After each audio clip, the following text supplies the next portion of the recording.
అవుతా మూడు కేటాలు మీడియా వాళ్ళకి అవకాశం ఉందని చెప్తున్నారు.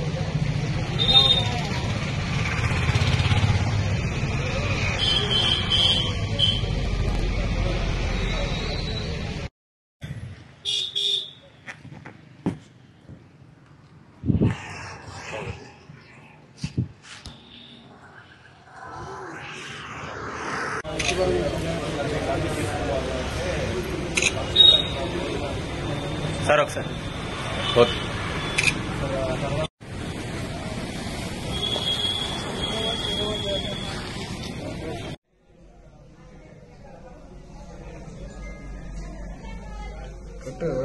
ఏది వీడియో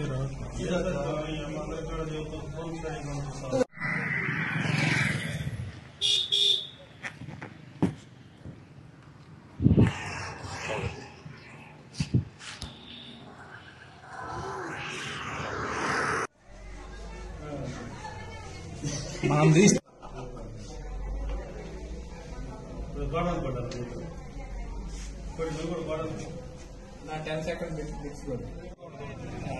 నిన్న నరసరావుపేట మాజీ ఎమ్మెల్యే మోపిరెడ్డి శ్రీనివాసరెడ్డి మాట్లాడుతూ అంటే 2 నెలల తర్వాత నరసరావుపేట నియోజకవర్గం గుర్తొచ్చింది. అంటే గతంలో 5 సంవత్సరాలు నువ్వు చేసినటువంటి దౌర్జన్యాలు దుర్మార్గాలు గుర్తు రాలా మర్చిపోయావు. నరసరావుపేట చరిత్రని బస్టు పట్టించింది నువ్వు గోపిరెడ్డి. ఈ సాంప్రదాయాన్ని శిలాఫలకాలు గాని తర్వాత ఆర్చిలు గాని ఇటువంటి పడేయటం అనేటువంటి సాంప్రదాయాన్ని తీసుకొచ్చింది నువ్వు. నీకు సిగ్గుండాలి. నువ్వు మా నారా చంద్రబాబు నాయుడు గారు ముఖ్యమంత్రి గారి మీద మాట్లాడేటువంటి స్థాయి అయిపోయింది నీది. ఇప్పటికైనా బుద్ధి తెచ్చుకో, కళ్లు తెరిచి ఆలోచించు. రొంపిచెర్ల మండలంలో రొంపిచెర్ల ఎంఆర్ఓ ఆఫీస్ ని నువ్వు తీసుకుపోయి ఎక్కడ పెట్టావు? నీకు సంబంధించినటువంటి వాళ్ళ దగ్గర తీసుకుపోయి పెట్టావు. అంటే నువ్వు ఏ విధంగా దుర్మార్గమైనటువంటి పనులు చేశావు అనేది ఆలోచించుకో. నువ్వు గతంలో డాక్టర్ కోడెల శివప్రసాద్ గారు కట్టించినటువంటి హాస్పిటల్ ఏదైతే ఉందో వైద్యశాల పేరును కూడా శిలాఫలకాలు పగలగొట్టి మీ పేర్లు పెట్టుకున్నటువంటి పరిస్థితి. అలాగే స్టేడియం మీద ఉన్నటువంటి పేర్లు తీసేసి మీ పేర్లు పెట్టుకున్నటువంటి పరిస్థితి. అలాగే అండర్ పాస్ దగ్గర ఉన్నటువంటి డాక్టర్ కోడెల శివప్రసాద్ గారు పేరు మీద ఉన్నటువంటి అండర్ పాస్ బ్రిడ్జి నిర్మాణం జరిగితే దాన్ని కూడా నువ్వు పడేసినటువంటి పరిస్థితి. దాన్ని కూడా శిలాఫలకాలు పేర్లు పడేసినటువంటి పరిస్థితిలో నువ్వు ఉన్నావు. అంటే నువ్వు చేసినటువంటిదేమో మంచి పని, మిగతా వాళ్ళు చేసింది ఏం చేశారయ్యా? అంబేద్కర్ గారి విగ్రహం జోలికి ఏమైనా పోయారా? అక్కడ ఉన్నటువంటి అంబేద్కర్ గారి స్థాయి నీది కాదు అనేటువంటి ఉద్దేశంతో అక్కడ ఉన్నటువంటి పేర్లను తొలగించారు. దానికే నువ్వు గగ్గోలు పెట్టి రకరకాల మాటలు నీ పక్కన ఉన్నటువంటి మహిళలను తీసుకొచ్చేసి ఈ రోజు మహిళా చేసి సిగ్గుపడే విధంగా మాట్లాడటం ఎంతవరకు సమంజసం ఆలోచించండి. చంద్రబాబు నాయుడు గారు చనిపోతే గుండు కొట్టించుకుంటావా? ఏం పదాలు అవి? ఆలోచించుకొని మాట్లాడితే స్త్రీ జాతి కూడా ఆనందపడతారు. మంచిగా మాట్లాడుకునేటువంటి సాంప్రదాయాలకు రండి. ఇప్పటి వరకు 2 నెలలు అవుతున్నా గానీ ఎక్కడా కూడా ఒక్క ఎఫ్ఐఆర్ కూడా నమోదు కానటువంటి పరిస్థితి అంటే తెలుగుదేశం పార్టీ క్రమశిక్షణ గల పార్టీ కాబట్టి ఈ రోజు కూడా అందరూ కూడా సమన్వయంతో ఉండి అందరూ కలిసిమెలిసి కలిసికట్టుగా అభివృద్ధి పదాలకు తీసుకుపోదాం అనే ఆలోచనతో ముందుకు పోతున్నారు. నువ్వు మళ్లీ కొత్తగా ఈ రోజు వచ్చి ఈ పాత సాంప్రదాయాన్ని లేపేటువంటి పరిస్థితిని జరగకూడదని చెప్పేసి కూడా హెచ్చరిస్తూ ఉన్నాం.